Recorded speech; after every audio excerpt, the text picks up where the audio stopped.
Okay, so what do you do when you don't have any motivation? That's going to happen. That's going to happen a lot more than it doesn't happen, because motivation is fleeting. It comes and it goes, and what you need is to be driven by something.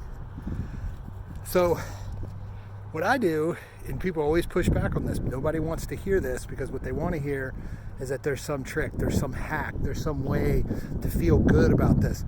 There's not. It doesn't feel good. You're not going to feel good.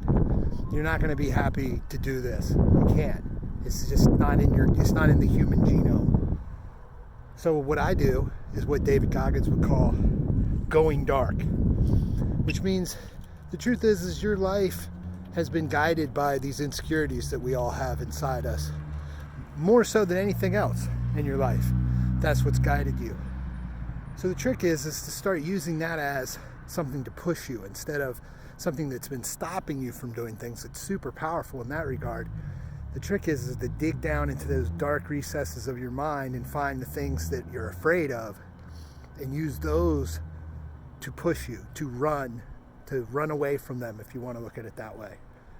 But the point is that you can't, whatever you want to change about yourself, you can't do it by not shining light on those things. As long as your brain lets you keep those things in the dark, and you're operating on motivation and positive self-talk, and those things are great, and you should use those things. And if those things are working, keep using them. I'd rather feel good than bad.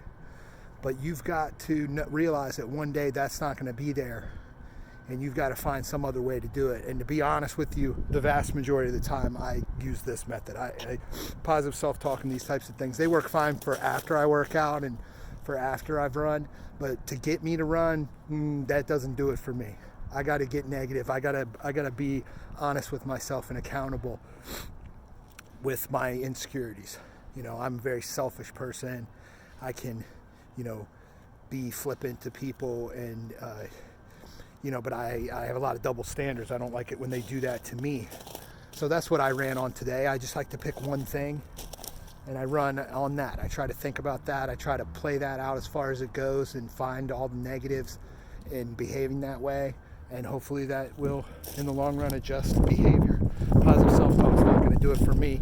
Maybe it does it for you. If it does it for you and you're running 5 miles every day, you don't need to listen to the thing I say.